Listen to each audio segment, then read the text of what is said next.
Let's be honest with each other. As Chicago Fire fans, we've all been burned before. We've all sat on our couches, clutching a pillow, as the writers ripped our hearts out. We screamed no at the TV. We've lost characters in the most sudden, brutal, and gut-wrenching ways imaginable. It's the price we pay for loving a show about first responders. The stakes are, and always have been, life or death. So, when the news broke that season 14 would be the last for our beloved Darren Ritter, played by the incredible Daniel Kyri, a familiar sense of dread set in. It's been a tough year for Firehouse 51. The cast turnover has been relentless. We're already reeling from the off-screen departures of both Sam Carver and Jack Damon, who vanished between seasons with barely a mention. Those kinds of exits sting. They feel empty, unfinished, and frankly, a little disrespectful to the time we invested in them. With Ritter, though, this one felt different. This one felt scary. Ritter isn't just a background character. He's the heart of the team in so many ways. Since he nervously joined 51 back in Season 7, we've watched him grow from a green, terrified candidate into a confident, compassionate firefighter who holds the Firehouse family together. He's Mach's protégé, Herman's sounding board, and the quiet conscience of the entire truck. Losing him was always going to be painful, but the way we would lose him, that's what had us all terrified. Would it be a fire? An explosion? A shocking, senseless accident that left us grieving for another whole season? The show has proven time and time again that they are not afraid to kill their darlings. We were all bracing for the worst. And then, the Season 14 premiere, Kicking Down Doors, aired. And in one perfectly crafted episode, Chicago Fire did something it rarely does. It gave us an exit strategy we can actually be happy about. It gave us closure. It gave us hope.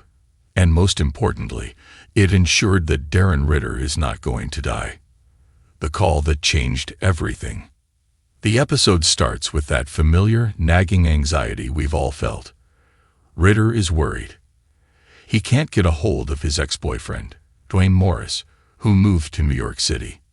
You know the feeling, right?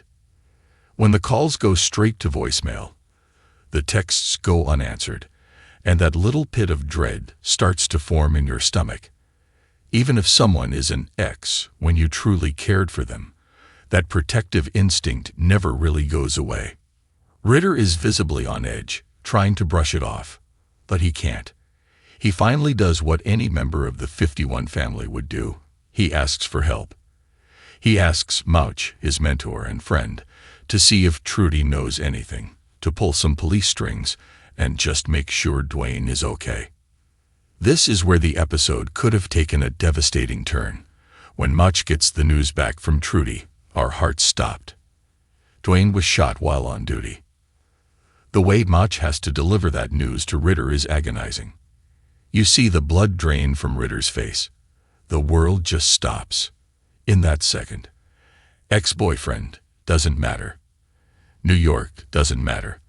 All that matters is that someone he loves is hurt. This, right here, is the emotional core of the episode. Ritter is distraught. He doesn't hesitate. He doesn't weigh his options.